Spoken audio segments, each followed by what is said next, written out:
Yeah. Thank you for that. Thank you. Hello, everyone, and welcome to episode 41 of the Cross Media Show. Today's topic is, of course, our review of Dune. But before we get into our discussion, we've got a little bit of housekeeping. If you're watching on YouTube, consider dropping a like and subscribe. And don't forget to hit the notifications bell to get a notification for all of our shows, like the penultimate conquest game. The penultimate game show. It's been a while, guys. I've been in a week in bed, and it's been a while. You're in Um. recovery. You're allowed to stumble a little bit. Okay. All right. Cool. Uh, all of our shows, like the penultimate game show, the cross media show, Anime Nation, and Stats on Stats. If you're watching on Twitch if you're watching on Twitch and have Amazon Prime, you have Prime Gaming, which means you have one free sub to give out, and we love it if you give it to us. But if not, that's quite all right. For those of you that don't know who I am Ruben Guerrero, the director of this channel.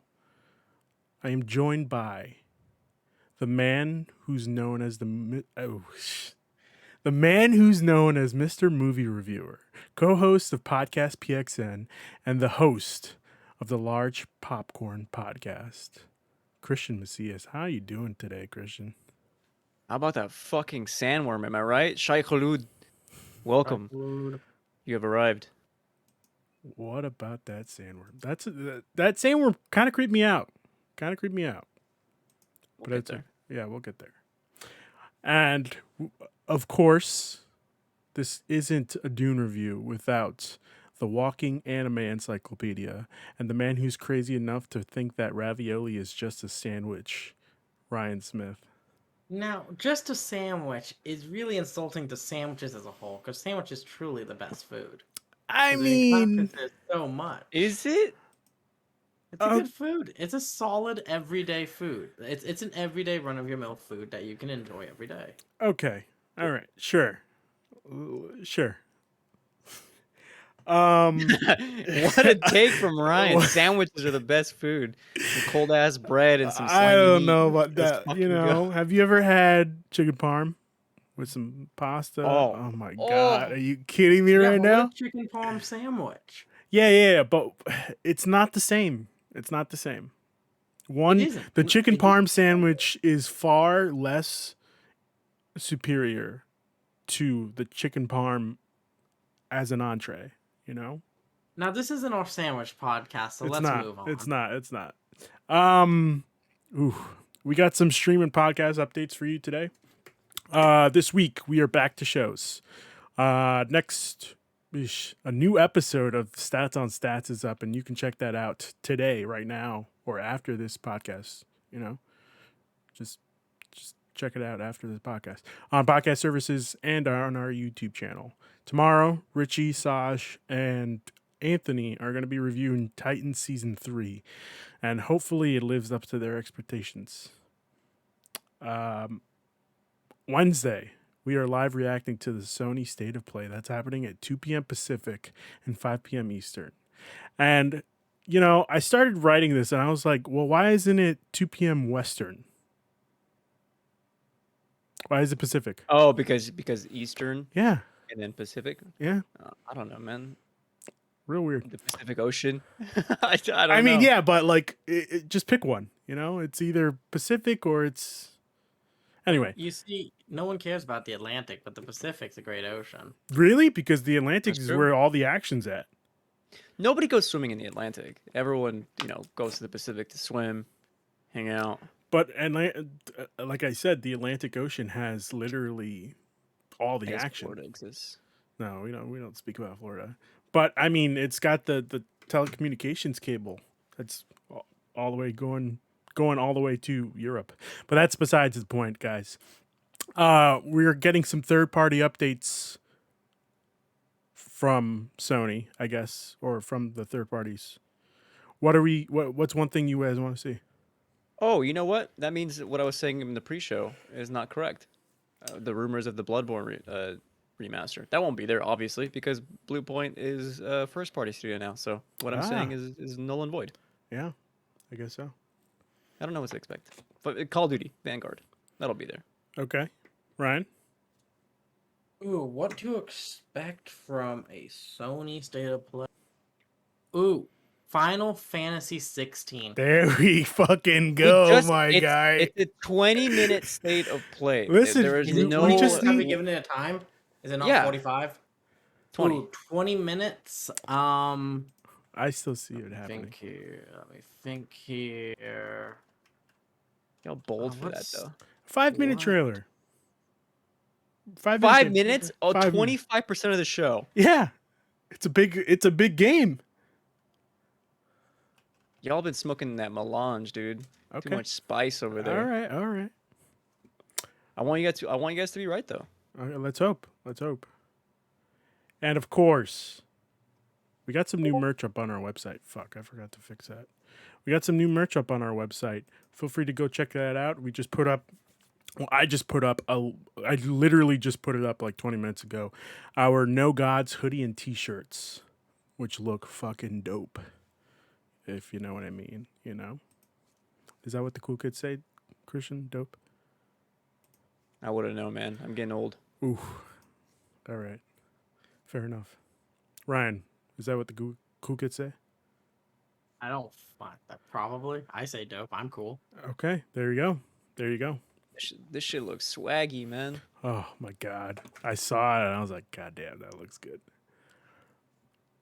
Now, on to the show. We're here to discuss, of course, as I said before, Dune. Which apparently Oh, hold on. You missed one of the biggest news that broke this week. what's that? Congratulations to Eric and Tessa on the birth of their daughter. Oh yeah, that's Ruby, right. Ruby Lorelai Ginn. Welcome. Congrats, Eric and Tessa. We miss you guys. Yeah. Yeah. Well, Congrats. Congrats keep us and good updated luck. on parenting. For real, good luck for real. Yeah. All right. Let's get into the show. Dune, which premiered October. Oh, damn. All right. Premiered on October 22nd, 2021 in the States, but the premiere was in September for international. If that's not. Yes, okay. With a budget of $165 million and a box office so far of $220 million. Directed by Christian, you're going to have to help me out here. I don't know how to pronounce his last name. Attempt it, you fuck. Dennis Villeneuve. All right. Well, nope. it's French Canadian. It's Denis Villeneuve. There's no way I would have known that. Okay. All right. Denis, what? Say that one more time. Villeneuve. Okay. Screenplay is also by Denis Villeneuve, John Spatz, and Eric Roth, and Frank Herbert has credit. Who's Frank Herbert? Do we know? Oh, what the fuck? Fucking hell, dude? Is that a legit question on this Dune review? I'm gonna say he is the author of the book. Yeah, there we go. He There did we go. right. Okay. Yes. Well, clearly I haven't read the book, and I'm assuming that you two have. So I'm gonna volley this onto you guys. Give me your initial thoughts of this movie. Christian, let's start off with you. Oh, I'm going first. Okay. I'll give you a quick summary. Denis has, in the words of Hugo Panay, long live Hugo Panay, I'm wearing his shirt. He has filmed the unfilmable. This man continues to be one of the greatest directors to ever live. In a decade or two, he will be regarded as highly as someone as like Stanley Kubrick. He does some of the best movies, sci-fi movies that I've ever seen, which is not just crafting like these beautiful, intricate worlds to exist in, but that they focus on like characters and the depth of each and every single character. No one person has more weight than the other. Everyone is equally analyzed in front of the screen, whether it be like the protagonist or someone like a vendor or a person who comes and visits the protagonist. Everything from the visuals, the sound. This is a masterpiece of a movie. Not my favorite Denis Villeneuve movie, but probably his best. Okay. Ryan? I guess I'll go second to bat. As to go with what bounce off some of the things Christian said, Denis Villeneuve, something he brings to sci-fi, and he did it in Arrival and in Blade Runner, which is he takes these amazing worlds, but he also humanizes them down to their core. He brings a human to the inhuman, and how they said it's the unfilmable. Dune is a very important story to me, and a very important book to me. It was handed to me by my mother when I was 12. It's her favorite book of all time. And she's like, this is why we have things like Star Wars and stuff. You need to read this now. And it's always been an important book to me. And it's an important book to literally the entire science fiction genre as a whole. And it's something I never thought we would get a good movie of. I'm sorry, David Lynch, your movie's fucking whack. And I'm a David Lynch guy, and even I think that movie's whack. They did it with this. They captured the feeling, the look, and something I never thought. Just the feeling of Dune. This is a Dune movie. It's how the books are. It has the feeling, the way, the weird modern sci-fi machinery mixed with old style fantasy, which is so hard to combine. But they actually did it in this, and it's very impressive. And I'm with Christian. I don't think this is his best work, but my personal favorite of his works, but it is probably his best. This movie is stunning to just watch. What is your personal best of it? Well, your favorite of his, I guess. Sicario Okay. would Oh, actually interesting be mine. pick. All right. What about you, Solid Christian? Oh, It's just because I like Sicario personally, because where it's filmed is where I live. So New a Mexico? lot of it, yeah. So it's Sorry super to cool to dox see you like places that. like this. Yeah. I didn't say where. I didn't say where. Ah, it's No. fine. New Mexico's pretty big. Yeah. I hear that Heisenberg's causing chaos down there. Still. They got his ass. They got his ass already. You never know. Anyway, Christian, what's your favorite of his works? My favorite of his, like on an emotional level, is Arrival. But in terms of like objective, what I think is like my favorite is probably Blade Runner 2049. Okay. I could talk about that movie, like both those movies, forever. I gave Blade Runner a rewatch last night. How'd you like it? Oh, nice. God, that movie still slaps. I haven't rewatched it since I saw it in IMAX. I'm like, yeah, this movie still slaps. Okay. All right.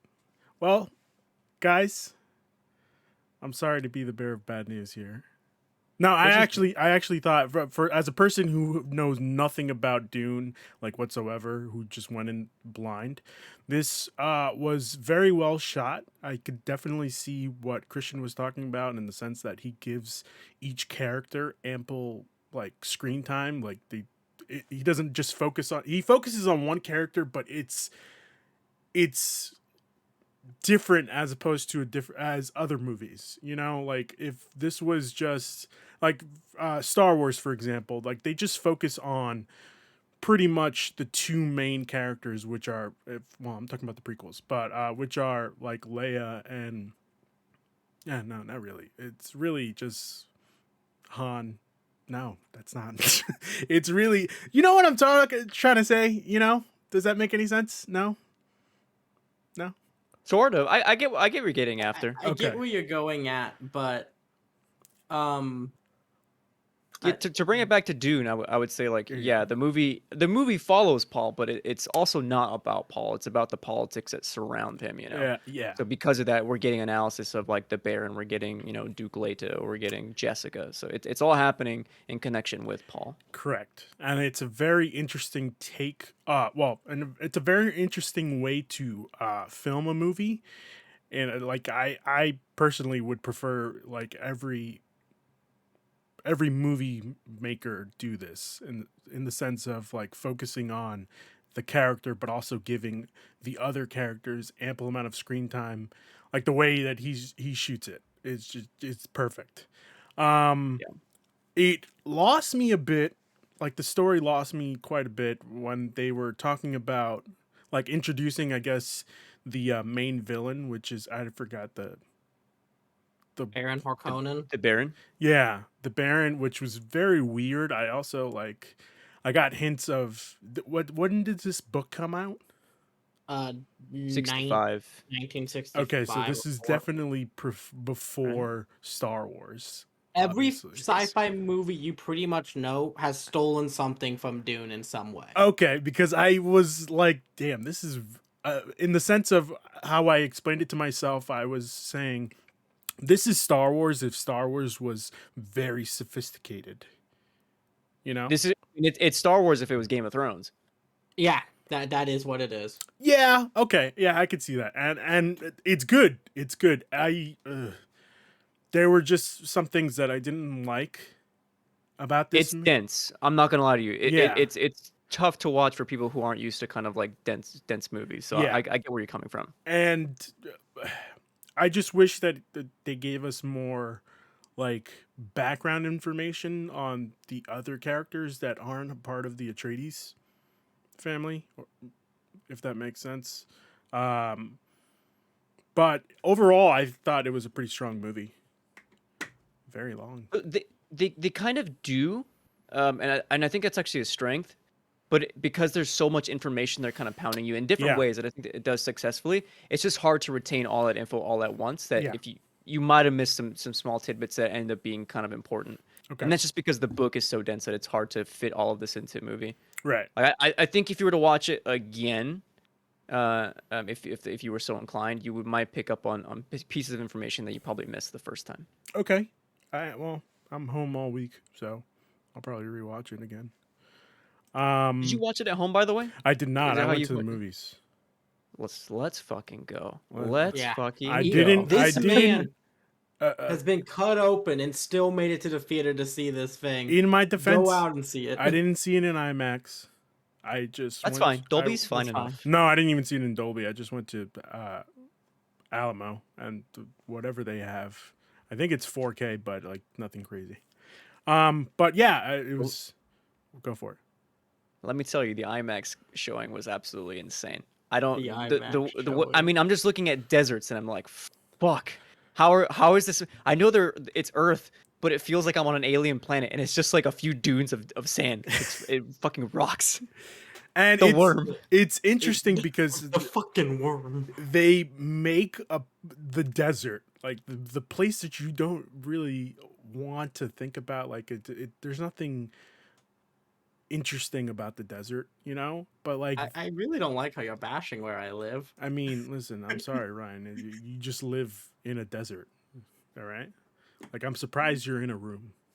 We have cactuses though. They're Yeah. fun. Well, no, they're not fun. They freaking prick you for no reason. True. I fell on one once. Yeah, it's not fun at all. It's not fun at all. But it's the movie makes the desert interesting, and I'm excited. I'm assuming that there's going to be a sequel to this. We hope, man. I Warner think Brothers holding it After hostage. this weekend, it will.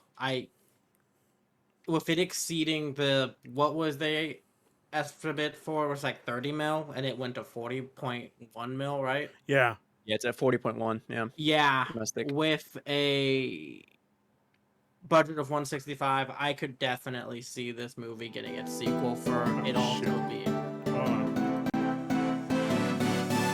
What am I hearing? Sorry. What the fuck was that? Funky in here. Sorry. That was something I'm working on with Griffin.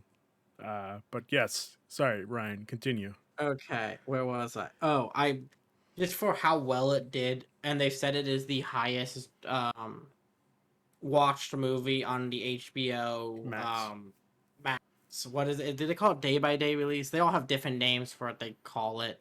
I Whatever saw. their straight to VOD video style is, it was their highest one so far. I By a saw. Which is large insane margin. because like Justice League, Zack Snyder's Justice League had a day and day Like, HBO yeah, Max. major. Warner Brothers. Wonder Godzilla Woman. versus Kong Exactly. So, movie. very like, cool. A lot of big blockbusters did it, but it's amazing to see a movie like this be the one that tops them. It's great to see. So I definitely think we will see a sequel. Yeah, and obviously the movie opens up with Dune Part 1, so it just makes the most sense. That was a middle finger from Denis Villeneuve, man. It was. okay. It was. Yeah. All right. I figured as much, but I didn't want to like assume.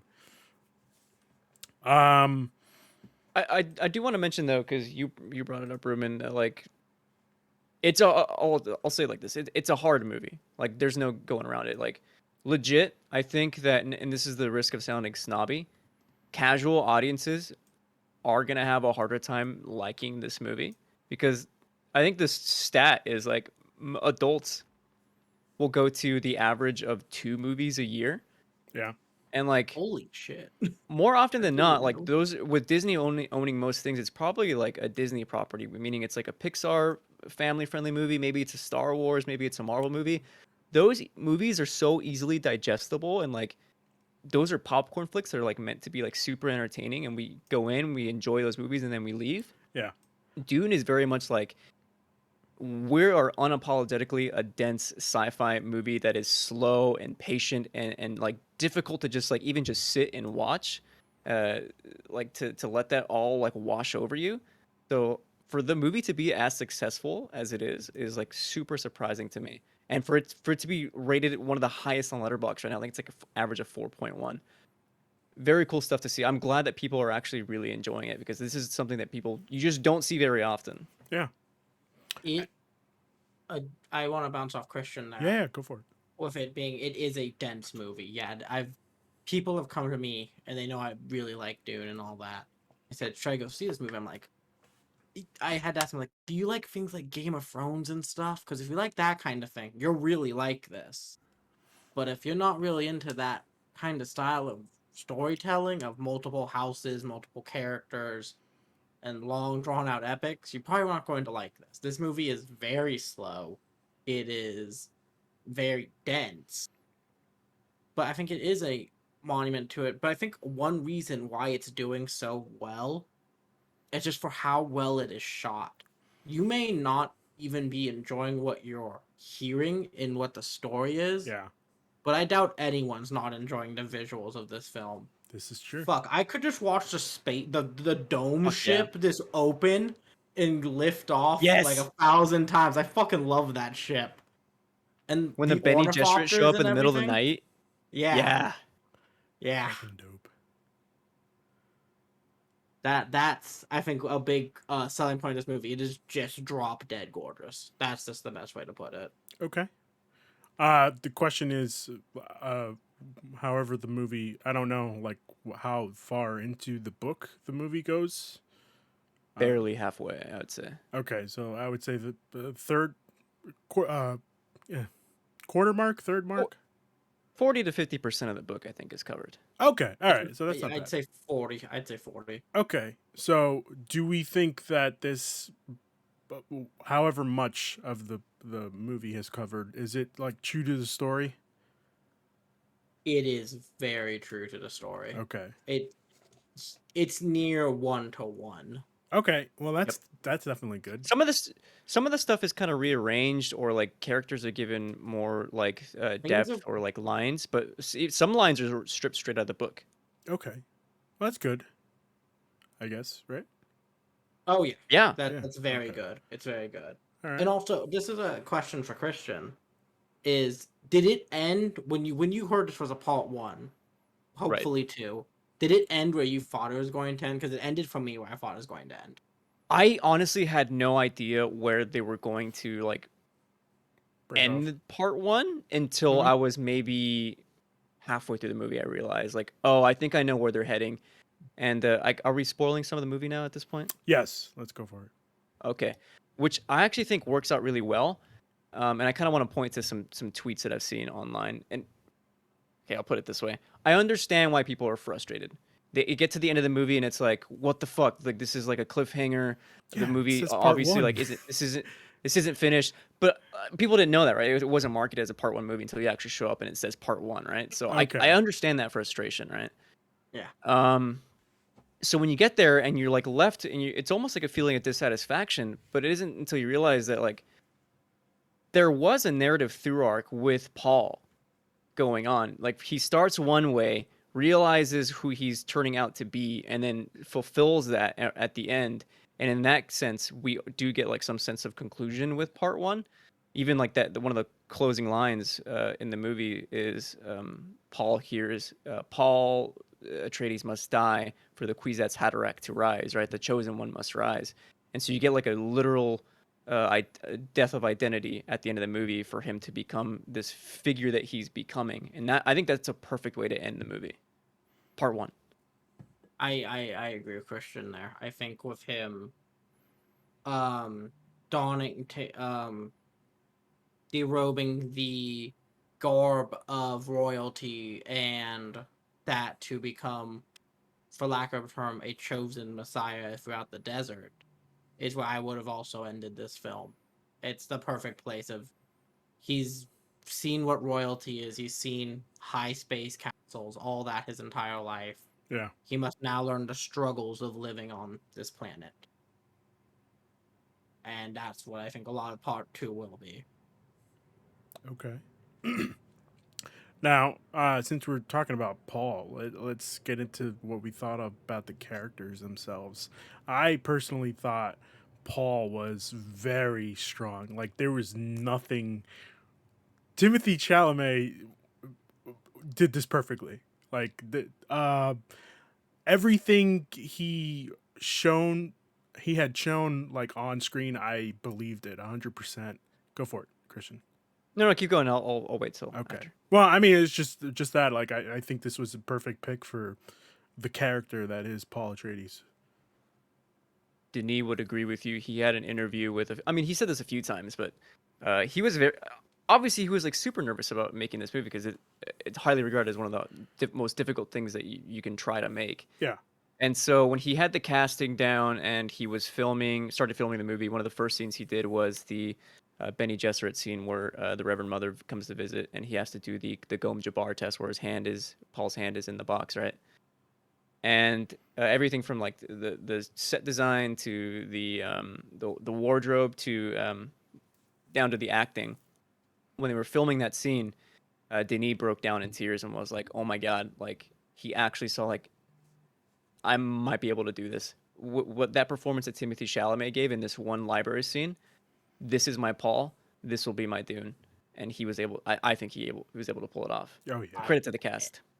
I have to agree. For me, when I was actually watching that film, it was the gob scene that made me be like, "Oh fuck, this they can do it.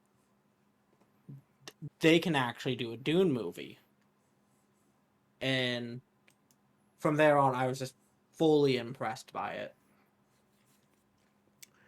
because Yeah. that scene is so Dune in its nature, in that it's a lot of talking and stuff, but it's also the weird underlying things of all the pain and fear and everything coursing through his body with his hand in a box and a needle to his neck, while still dealing with arguably the most powerful being in the universe at the moment, to judge if he Yeah. can be the next. It's an amazing scene. Everyone in that scene did amazing. I was I No, go for it, Christian. I mean, I knew the movie was gonna be good, but I didn't know like what I was actually going to get in terms of like tone or how Denis was gonna be able to pull Dune off. When the movie starts, before the logo shows up, there's that line that says, "Fuck, what was it? Oh yeah, is this like before the Warner Brothers? Dreams are messages from the deep," but it's got that weird voice. It's just like, and Yeah. I'm Yeah.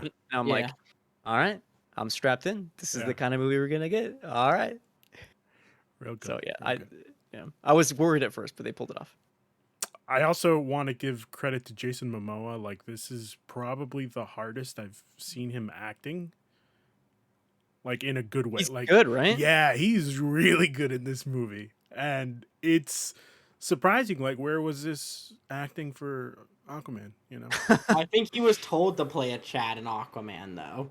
Okay. Yeah. All right. I think Scott Snyder wanted the chattest Aquaman he could ever have. Well, to be fair, that's the Justice League, that movie he's playing it. In Aquaman, he's a completely different character. That's true. Yeah. Yeah, Yeah. yeah. They're still not the Also best weird. roles, in my opinion. Yeah. No. No, No. legit. Though, like this, that's a credit to the directors who really push like what they want of their actors. Like Yeah. I like Dave Bautista, but until I saw him in Blade Runner when he's playing this like quiet man, like just who's a farmer, like that was like, what do you? Oh my god, how he got like quietness and reservation out of Dave Bautista in this like completely out of left field role was fantastic. I know we're not talking about Dave right now, we're talking about Jason Momoa, but I think Denis was able to get kind of the equal, different realms of acting out of Jason that we don't normally see. Like he's just like almost like a big brother kind of type. Yeah, Yeah, yeah, I've always taken Duncan, Idaho, when reading it, to be like your cool uncle who slips you a beer. He's that kind of guy, Yeah. and he totally captured that. He was that, and yeah, it's arguably some of the best acting I've ever seen out of Jason Momoa. Oscar Isaac. What a Fuck fucking yeah. gem. Are Ah, you God, kidding me? fantastic.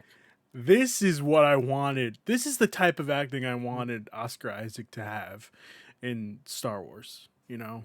But instead we got that shit show of a trilogy. Just Well, that whole trilogy in a whole, you know? two of the movies are good. You know what I mean? One of the movies are A good. separate discuss. Separate Yeah, discussion. Separate separate discussion. discussion. But I mean, just like I was amazed at how Oscar Isaac just performed in this movie. Like literally everybody performed amazingly. I mean, But like, ever since I saw, go for it. keep going. No, I was no, just go gonna for say, it. ever since I saw Ex Mechanica, I was always like, oh, Oscar Isaac can act. Yes, Yeah. sir. He can play pretty much anything. He plays the heroic hero in Star Wars, one of the most craziest characters I've ever seen in Ex Mechanica. So yeah, it works. He can do all roles Yeah. quite well. Okay. I'm gonna take you on a little bit of a journey here, but it's gonna lead back to Oscar Isaac. Okay. Okay, Take go me for there. it. Just stick with me. Uh, in a few years ago, Ryan Johnson directed the what I'd call underrated Star Wars movie, The Last Jedi, where he really explored the gray area of good versus bad, and how a lot of the kind of preconceptions we have of good and bad aren't really necessarily true. They both exist more on this spectrum that like good people can have the possibility to do not so good stuff, right? Obviously, people didn't like that, but he's onto something like in terms of morality there. Um, Dune has always been a novel about that gray area, or in this case, the brown area, the sand area, where like Paul is not the good guy. The Atreides are there for like not the right reasons. They're there for like commodity. They're there to mine the spice and sell Right. it. They essentially kind of take advantage of the Fremen's home world, right? Like that's the whole premise. Like these aren't necessarily good people. When Oscar Isaac comes in and the Imperial decree is here and he's got to go, he's sent to Arrakis, and he comes in and he's this powerful character. He's leading all these people and he's like, Atreides accepts, right? And like it's like everyone's yelling Atreides, Atreides, and like it's such an epic sense of who this man is in terms of power. And then the next scene uh, of him, he's talking to Paul on like this cliffside. They're visiting like the tombstones of all their families, right? Like the graveyard. Mhm. It's the final times they're gonna be in Caladan and see all their family, right? And they talk about like how one day Paul will be the next Duke and how Paul doesn't want it. And to Oscar Isaac's credit, who we know as this strong figure, comes in with the softness to kind of underscore that and be like, listen, even if you don't, I didn't want it either. I eventually came around to it. Maybe you will too. And if you decide you don't actually want it, you'll still be the one thing I always wanted you to be, which is my son. That is such a powerful moment to really define who this character of Leto Atreides is. So wonderful to see these small character moments shine. I think that was probably my favorite part of the trailer. Like that whole, just that line of dialogue. Even if you don't want it, you'll still always be the one thing I need you to be, my son. Like, come on. Like, oh my God. What a great fucking line and great delivery.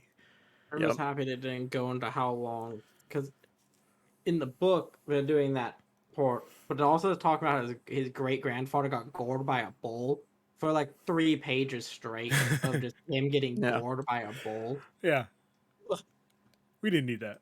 and I'm We glad did not need that. I was like, "Oh, don't go into the bowl." he But no, just that mentions it it. was an That's it. amazing scene. It Yeah. was an absolutely amazing scene and an amazing shot. Just Dude. that Yeah. fucking cliffside with Yeah. this, the ominous gray, all black gravestones. Oh, great, Fucking great. perfect. What was our favorite moment of the movie?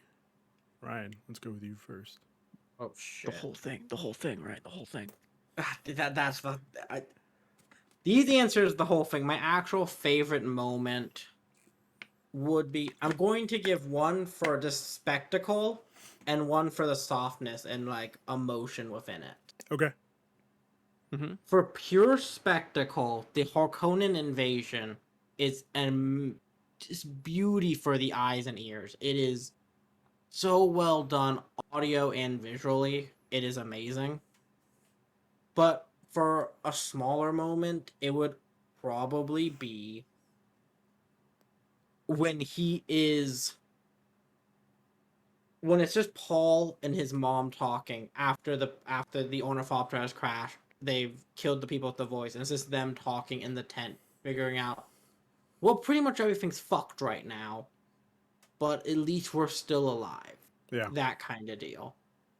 But God, if we don't do something in the next 12 hours, we will die from the sun. Yeah. To me, that was it's a really touching moment, a really important moment that just shows the strength of one, his mother, that we haven't really gotten to see until that moment in the movie. We know she has the voice, but it was then when we got to see her use it.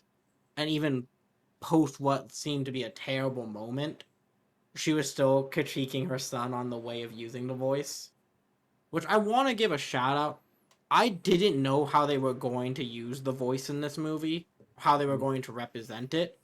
They did it fantastically with this ancient feeling to it. Because I'll be honest, the whispering in the David Lynch movie didn't work for it. It needs to be this loud, boisterous rumbling that it Dude. when I saw it in IMAX, it was rumbling the seats when they did the voice, and it was amazing. So to Yeah, me, those are my two favorite moments. I wanted to just Go on, Christian. highlight that too. One thing I noticed is what's really cool is that when the voice happens, like first of all, like the silence leaves, or sorry, the also the sound leaves, and you're left with silence. You can see that they're saying something, and right when they finish what they're saying, you hear like a small whisper creep in, just for like a millisecond, just enough for your mind to register that there's a sound happening. And right when you notice that they're like, you hear that whisper, from like all around you, you hear the booming voice, the commanding, like, come here, kneel. And it's like, oh my God, it scared me every single time. Yeah, It was same. awesome. It was awesome. Christian, what were your favorite moments? Yeah, I normally talk a lot about emotion, but for me, two that really stuck with me are like more spectacle moments. The first is when they leave Caladan and they're arriving on Arrakis, and you can see that they have this like huge wormhole machine. Right, you can see through it. It's this big black thing on the other end. You can see Caladan. They're going through, and this small speck is them arriving on Arrakis. Yeah. And then the next shot is like this huge ship, and you realize like that small speck is this huge ship, and they're landing, and you see like all the backs of everyone at the bay doors, and it's like this steel gray. You can see a small hint of light at the top, just enough to light the front of these characters, just so you can see that there's like silhouetted figures. And then the doors start opening, and it's like you see this like blinding white light, and then dust starts to come in, and then sand, and the spice is intermixed with that, and it's like showing the characters like reactions to them like breathing that in, and then the light becomes like blinding to us as viewers, and then it switches to the camera again to see like everyone reacting to like that blinding light. Yeah. And then Josh Brolin as Gurney Halleck, like it like so stoic, and makes this like beautiful line about how he's breathing in the sand, and he starts walking. The bagpipe dude starts coming in, and it's loud, and then it pans out, and you realize like, this whole fleet is coming in with Duke Leto, and everyone starts playing the bagpipes, and it's like this huge moment. And then of course like right after that you get like Lissam Al Gaib, he's here, the one. And It's an epic moment.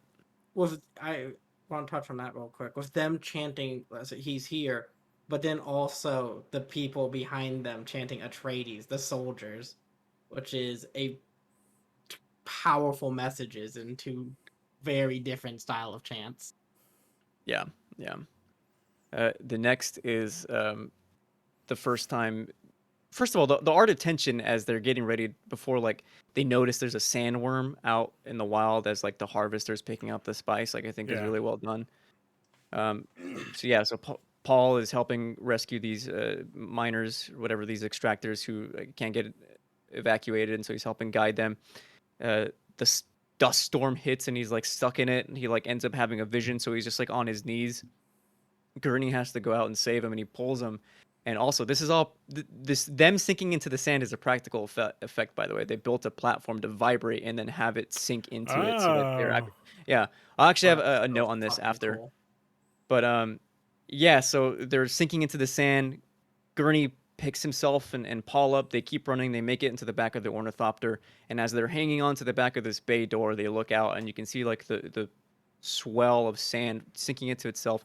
The teeth show up. The outside rim of the worm's mouth shows up, and it cuts to them just like in disbelief at the sheer size of how big these worms are. And it's like such a that score, that Hans Zimmer score with Mm, Oh, we haven't even unreal. talked about the score. The so score good. is so good. There was one thing about this movie that I didn't like, and it was that the overuse of the lady singing. No, you need that. No, you do, but like not so loud, you know? Like have her Louder. no, Louder. not louder. That's not it was a bit much. It could have been toned down. That but everything else about this movie was pretty phenomenal for me. My favorite moments were pretty much exactly what you guys said. There were the parts of the invasion where his dad realizes like something's wrong, and he goes outside and he gets hit by that. I don't even know what the hell it's called. The, Hunter What killer the, drone. the yeah, the hunter drone. No, I think it was the little dart that like paralyzes him. That Hunter Seeker was from earlier, right? I No, there was another hunter seeker. think it was Yeah, just like a thing he shot out. did the doctor just shoot him, or did he not use a hunter seeker? I thought he used a hunter seeker drone. I could be wrong. Okay, So all right. either way, Yeah, so he gets hit and the doctor's explaining to him like why did you do it? And then the doctor has his own motives, but he's giving him a chance to also take down the person like the Baron is that the character's name? The Baron? Mhm. Like it's brilliant because usually we don't get that at all. We just get like, "Oh yeah, sorry, the Baron has my wife. I need a you were just the perfect opportunity. I needed to take it." And that's it. Dude, they just leave this guy to die. But like the way that he's like, well, I feel sorry for you, and I apologize, but I'm also giving you a weapon to use against the Baron because I know that it's probably not going to end the way I want it to end. So here's a fake tooth that you can use that'll give you poison gas. And the poison gas scene is fucking crazy. I did not expect that at all. yep. I was kind of a little upset that the Baron survived. Because, like, come on, there's no way that you fucking could survive Dude, that. You were Me when I right read there. the book, I was pissed off. Unacceptable, but I'll take it for part The two. scene though of him just like on the fucking roof, Mhm. cowering in fucking torture was so good though. Yeah. Yeah, I also still want to give a shout out to the way the Baron moves, because that's something like creepy he as moves fuck. in a really Floating? weird ass way. Creepy as A fuck. weird ass way. I was like, how are they going to make this not look dumb? And they actually did. Yeah, super creepy. Mhm. Super creepy. First time I see him, like, levitate with that huge ass rope that he has on, I was like, what the fuck? What the fuck is going on here? The actor, I forget his name. He's one of the Skarsgård. Skarsgård. Scar, yeah. Yeah, thank you. Stellan Skarsgård. He made a comment. He's like, dude, like this was like one of the easiest roles I've ever played. And he's like, what do you mean by that? He's like, I just had to show up basically. Like the way they prepared like the entire set. I just pretty much had to show up and say a few lines. Like it's the credit to all the workers who have like built this world. Like that really makes my acting believable. It's not me. It's everything around me. Like Yeah. I thought it was really cool for him to say that. Yeah. But the second part I liked was the part it's close to the invasion there's a couple parts that I liked. The part where they're in the tunnels and you see just the soldiers coming down.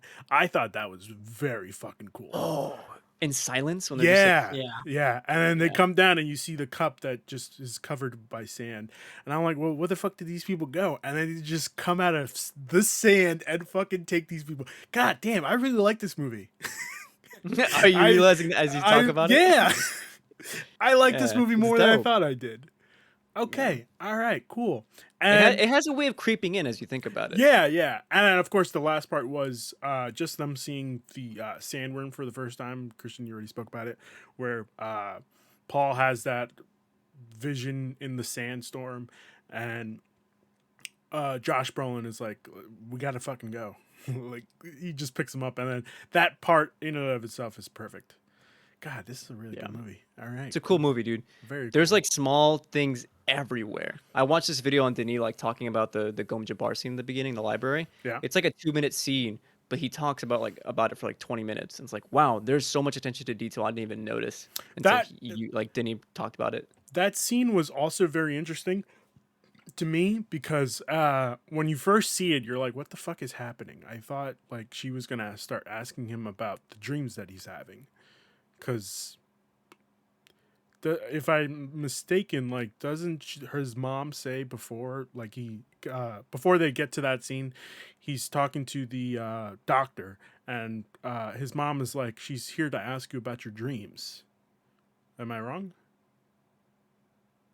I mean, yeah, they're doing that just to kind of get a feel to see if he's actually the Kwisatz Haderach, Okay, all right, which I don't know if that means anything to you, but it like doesn't. they carefully, have been. Basic. Go Yeah, ahead, go yeah. ahead. Well, So I'm they assuming went. it's like the Messiah on the other side. Does that make The sense? easiest way to put it is his mother is a part of a witch coven Right. that has been able Yes. to genetically engineer their kids Mhm. for eons, and they're trying to make base the Messiah a male who can use the voice. Yeah. Okay. All right. And they think they've done it, and this test was to see if they've actually kind of done it, and Okay. that's the point of the test. Gotcha. Okay. Because seeing that, I just thought it was weird where he was just trying to pull his. If I'm mistaken, I thought he was just trying to pull his hand out. And Well, no. at that moment, he's feeling nothing but pain, and if he moves, he also dies. Oh. Okay. All Yep. right. All right. All right. I didn't realize he was feeling pain in It's his to hand. see I if he just- gives in to fear, because fear is the mind killer. Gotcha. Gotcha. Okay. All right. Well, Fucking fuck. cool movie, dude. Fucking cool. Very cool. I want to point out too. Timothy Chalamet was talking about like the production design of that movie. Yeah. And how this is a movie like mostly filmed practically. Of course, like they were actually on deserts. They built the actual sets. Like all the palaces that you see, every single room, like that was built. I talked about like the sand, how like them sinking into the sand, like they built a platform for them to sink into. Mm-hmm. And then Timothy Chalamet is like, yeah, I only act in front of a green screen twice. Like they put so much heart into making this film feel like as believable as they can. I think it like paid off. Like Yeah, it all the definitely worked. CGI is just to like just kind of touches to enhance. Yeah. You know what I mean? Yeah. Oh, I mean, just when you see them walking in the grains of, you can see the individual grains of sand. It's good. It's good. do we want to bring up anything else before we continue? I have a few stuff. Obviously like one of the most important things is that like it was a book first. People always have the conversation about like what's better, the book or the novel. And for me, like Book or the movie? no, I think it might lean towards movie to be honest, but I think it's both have their strengths now. Like when I read this book, I loved it for the world building, but it got too much to me, and like by that I mean after a while I'm getting like pages and pages of descriptions, and I'm getting random names that I have to look in the glossary to remember. Like at some point it's going in one ear and out the other. But like the way Denis did it to like visually define some of these things for me, he'll tell me like what one thing is in one way, and the next scene he'll show me it in action. That really resonated with me, and I think honestly made me look back at the book in like a much kinder light. Like I actually enjoy the book way more now, and I'm actually curious to. I've never read Dune Messiah. It's the sequel. that apparently Denis wants to do as well. Like he wants to do a trilogy. He It's wants to part do one, part two, Dune, and Dune, Messiah. Messiah, and Children of Dune. Yeah. So I actually kind of want to read it now, and like the book is, sorry, the movie was my gateway drug to like really loving what Frank Herbert created in the novel. Inhale the spice. Inhale the spice. I have something to say on that part. Is I think the book and the movie now perfectly complement each other. I think they each gain something from this. What Dune gets the notoriety it's always deserved now because it's a major but motion blockbuster movie, and this book is the movie really helps some of the longer, more leaned out bits of the book become a bit more understandable when you can put a face to a name and of an event to what is happening instead of 13 pages of just random ass descriptions. Yeah. That's where I I'm agree. at with it. I think they complement each other very well. Okay. I have one last question. Do we know if he's like filmed all of the movie? No, he like No. legit. Warner Oh. Brothers was He like, cut off we have. at the final scene. Yeah. Okay, so that's all they filmed. Like Yeah. oh fuck. Okay.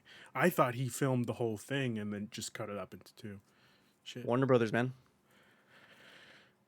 What are you gonna do? Watch the movie until they greenlight the second one. Yeah, pretty much.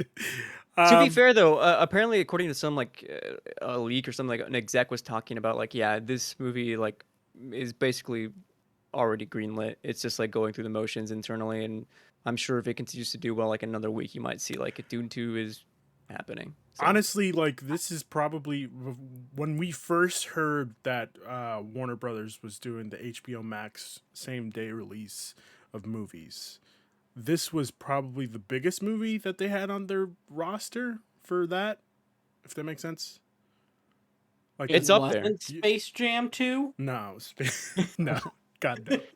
No, but like that's what I thought. I thought that this movie was going to be like their biggest movie for this year, and it seems like it has been so far. Yeah, I thought it was gonna be a death sentence, dude. I thought like this movie's gonna make no money. It's gonna make less money than Blade Runner, which already made no money, and that they're not gonna make a part two. Again, people call Blade Runner 2049 the best movie no one saw for a reason. It made Do I have no to watch money. the first Blade Runner? Yes, Oh. and you should because it's good. The final cut. It's on Netflix. You got no excuse. It's on You gotta Netflix. you gotta watch the foreign final cut. That's the best version of that film. The foreign final cut. Okay. Foreign final cut. Yeah. All right. Okay. But I think they realize now after seeing how well it did and all that, they have that next Lord of the Rings type thing. That thing everyone's been craving. Yeah. That massive high fantasy, high sci-fi that isn't a property that many people know. So the twists and turns will be new, and it will be new things you're learning throughout it. I think that's what Dune can be in the hands of Denis Fassolet. Okay. So we're doing a new segment. Cristian, do you have something else to say? Yeah, Go for I just want on what Ryan said about like we have like the next Lord of the Rings. I told Eric this in that stupid little voice tweet I sent out to him, trying to convince him to watch the movie. Like this is the way I imagine people felt when they watched Star Wars in the movie theater for the first time. Yeah. Like this sci-fi epic that like oh my god, I can't believe like they're managing to pull this movie off. Like that's how I felt watching the movie. Every scene I was like, oh my god. Just so Anyway. you can get an answer to that one, because I did go see this for my family, because again they're big sci-fi people. That's what my dad said. Is like this was like watching Star Wars back when I was 17. Wow. That rocks. I'm glad I watched Yeah. it in theaters and not at home. Shout out to my IMAX theater playing the Matrix trailer and the Batman trailer back to back. Oh my god, wasn't it a what an treat experience. for the eyes? Yes, dude. I guess I'm gonna have to watch this movie in IMAX again this week. So It's see an what happens. experience. Tell us this new segment. The new segment. We're gonna start rating movies, ranking movies. No, rating movies. Yes. Okay. We're gonna have a 5. It's a 5-star ranking, and we're gonna do Gotcha. halves. So 10 10 So steps. 10-point scale. 10-point Yeah. scale. Yes. So Christian, what do you rank this Oh, out me of first. 5? Me first. Okay. Yes, 5 stars. Yeah. This works easily because I can just go off my letterbox rating. Okay. If I really had to like actually critique it, it's honestly more closer to a 4.5 out of 5 for me because it's only part 1. There's still so much story left to tell. But I think this is like top down from not just Denis Villeneuve, not just the actors, not just the sound, like the whole team coming together. This is a masterpiece of a movie. Like on a scale I've never seen done before. Like I was in another world for 2.5 hours, and it flew by, and I Yeah. immediately wanted to go back and watch it again. I'm cementing it 5 out of 5 stars for me. Oh, okay. I mean, you said 4 out of 5. I mean, 4.5. But 5. Okay. All right. Yeah, and then I told you why it raises the Okay. extra half step. Just to be clear, we are going to take all these rankings, and just average it out. So Average it. Yeah. Ryan, what did you think? What I- was your rating? I'm gonna get a little deep here for a second and be, as I've told you guys, I haven't been having the best week of my life. No. It's been a rough week for me. This movie was the kind of escapism I needed. It was 3 hours where I didn't think of anything else going on in my life except what was on the screen in front of me. And very few movies are able to capture that, where you are locked into that. Plus of how just I never thought I was going to see a good Dune movie. It's one of those things. It's always been called the unfilmable. Well, now it's been put to film, and it was utterly amazing. I give it 5 out of 5 stars. Wow. My man. My It man.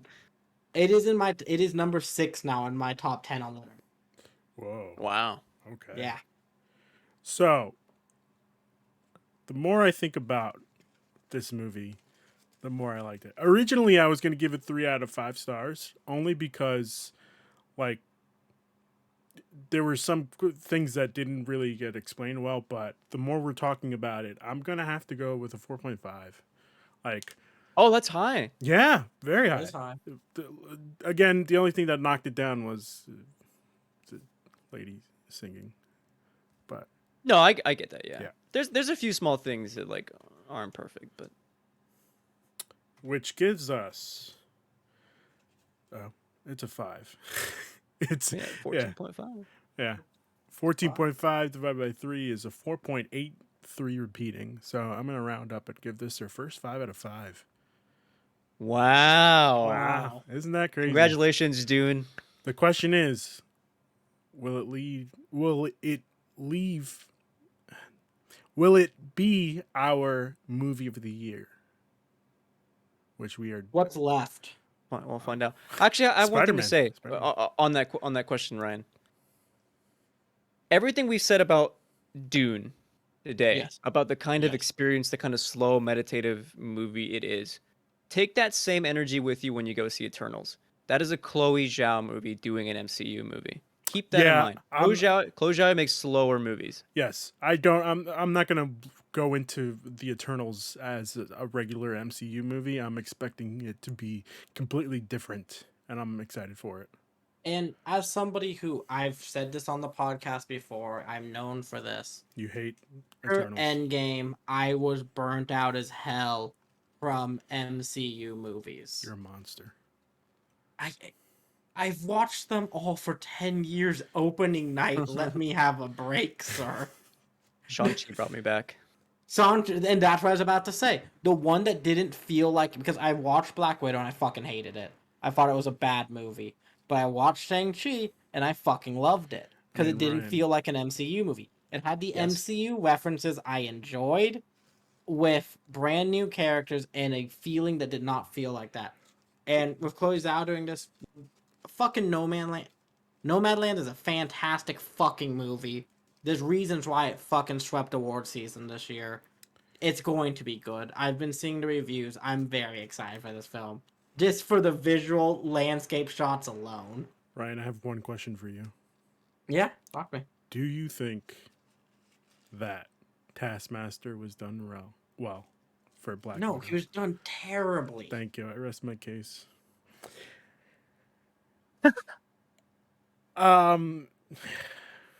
Yeah. So first 5 out of 5. We are also obviously, as I just said, we're going to be doing Game of the Year pretty soon, in a couple months, 2 months. We're also going to be doing Movie of the Year. So let's stay tuned for this. This could be your potential number one. I don't know. Ghostbusters Afterlife hasn't come out yet.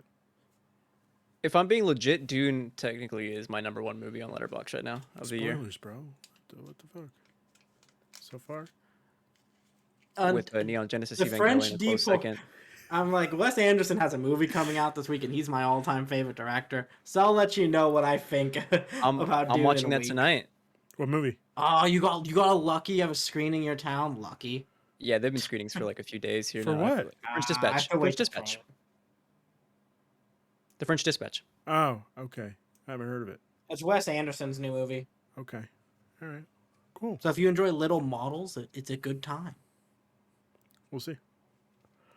Any final thoughts before we head out? Go watch Dune, man. What a Yes, movie. go watch What a Dune. film. Cinema, baby.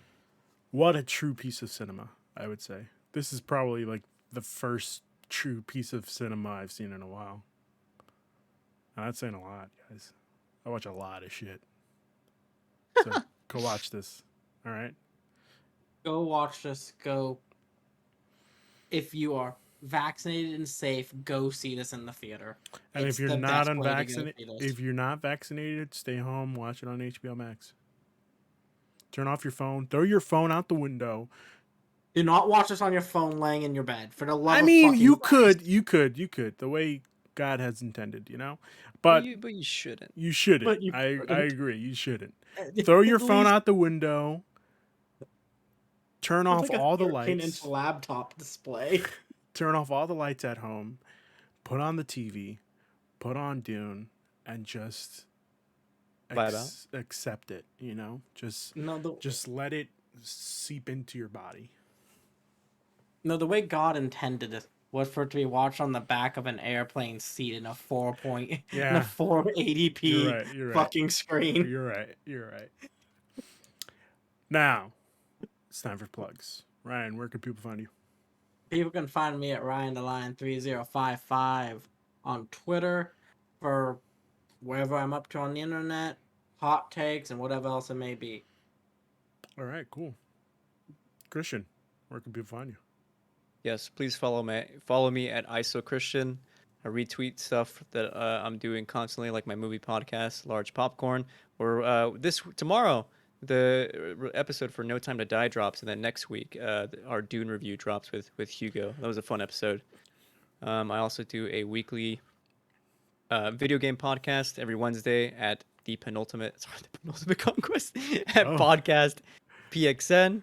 And speaking of the penultimate conquest, I just did launched a video essay on drum and bass and PS1 featuring Ape Escape. It was a very cool video on like the way music influenced the PlayStation generation. I thought it was a cool video. Please check it out. Honestly, this is probably one of my favorite videos of all time, in the sense of like you fucking nailed it on the head, Christian. I wanted that vibe to go hard. And I think and it worked. It worked. It slapped, my dude. It was awesome. It really worked. Nice. Thanks, guys. Of course, you could find me here this week. Besides tomorrow, I guess. Just shooting the shit, doing some stuff and some things. And yeah, you could also find me on Twitter at That Guy Tuesday. We are looking for more content creators to come join us on the shows. So if you know somebody or if you want to start doing content creation, feel free to hit us up at Pen Conquest on Twitter. You could hit me up. You could hit Christian up. Let us know. We could use you. Please, I'll give you a recipe for green salsa if you come. Yeah. I've been here since day one, and I have not gotten that recipe. I'm sorry. Again, this is It's this just is for new crew only. newcomers. Yeah. Yeah. Sorry. I put my blood, sweat, and tears in this. I don't get a salsa You put your recipe? blood, sweat, and tears into this? I don't know about blood. I don't know about blood. I'm actually bleeding right now, which is the funny thing. I mean, you didn't do that on company time, though, so it's okay. I did during the podcast. I had a hangnail. I Arguably fucking ripped it worse. off. Okay, no. So, in your defense, you had the hangnail before the podcast. Possibly. I don't know. I don't look at my hands that Okay, often. all right. Well, Ryan, I'm going to let you go take care of that, hangnail situation. We will see you guys tomorrow. Have a good one. Stay safe. And Nick, keep slinging that meat.